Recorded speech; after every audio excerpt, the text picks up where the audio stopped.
Oh, hello. I didn't see you there. I was just using my Tide to Go pen.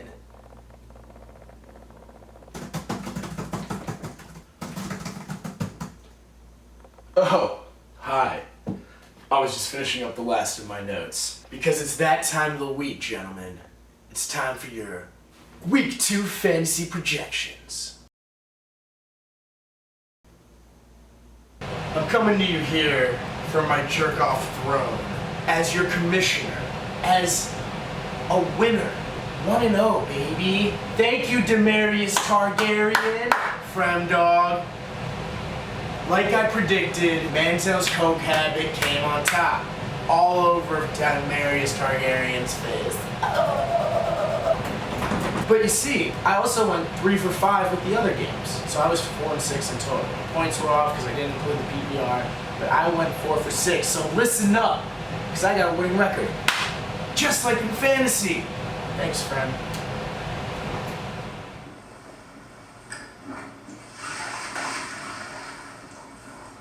Ha! That was hilarious. But as funny as that was, this week's no joke.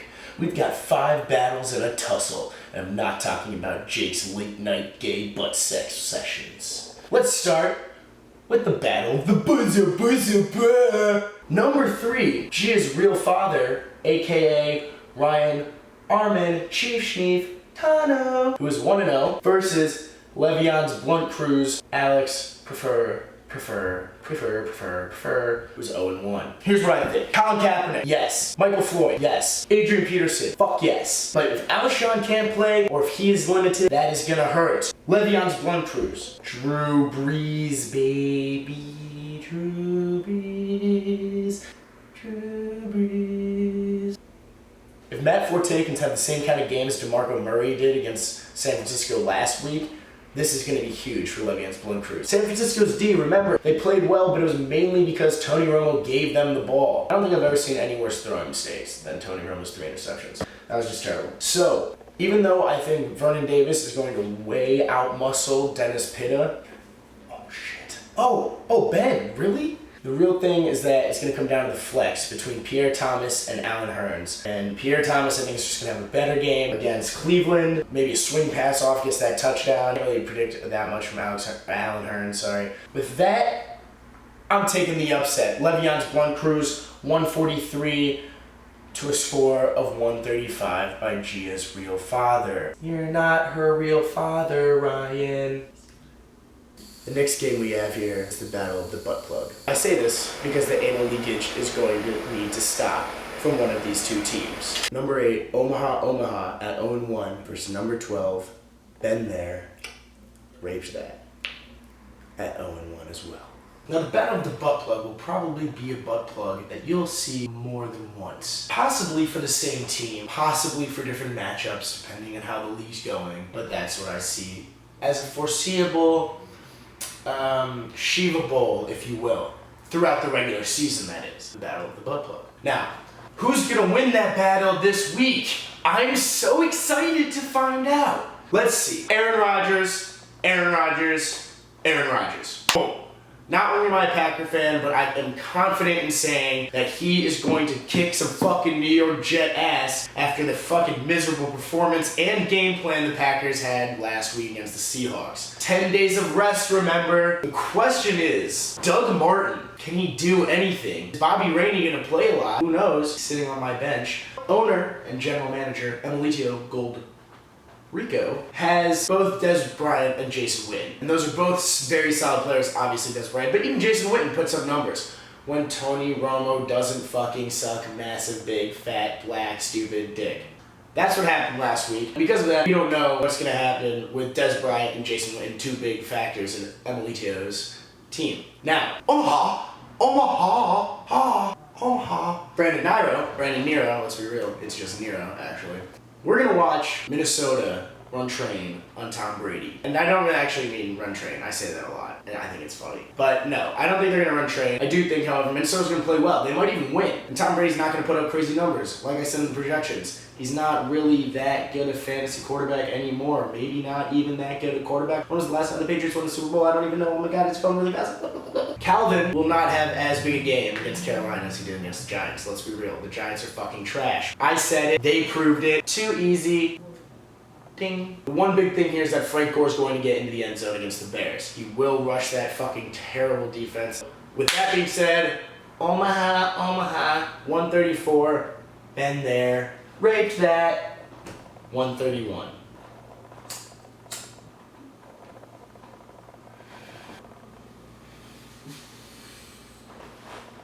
In the battle of the shortened last names, Demarius Targaryen, 0-1, aka Fremdog Chillionaire, versus Regan's Bean, aka Chris Mastro, 1-0. Also ranked number 2. Gonna be the last time that'll happen. Tony Romo, going to play bad per usual. However, he will get some fantasy points, because that's what he does. He's going to help him out. I see Denver proving what Kansas City's really about, and running train on them. That's right, I did say that. Boom, Demarius Targaryen.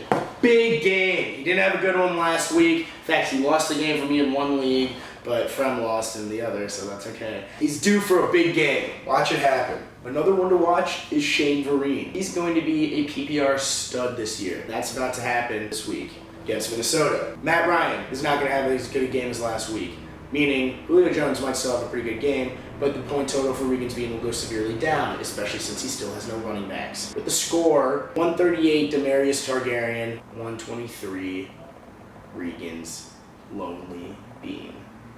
Hello. Next up, a battle that no other has seen. So intense and unique. It's no battle at all. It's a tussle. A tussle of the twins.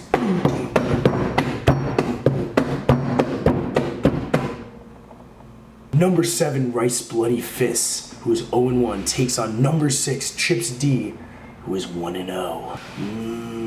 AKA Carter Susan Beam versus Chip Daniels. Be real, he doesn't have another name. Twins! Separated at birth, just like this cactus from his mother. No Sean Moreno, PPR. Watch it happen against the Bills this week. But Malcolm Floyd will not be getting like any points. They're playing Seattle. That's just not gonna happen. This is a very, very, very big game for RG3. He's got something to prove against Jacksonville. After having yet not changed his name, Carter continues to prove to all of us that he supports domestic abuse. While Carter's receivers are also playing pretty tough defenses this week, and that's going to be a problem. But with Chip's D being a little more powerful than Ray Rice's left fist, I see Chip coming out on top 131-25.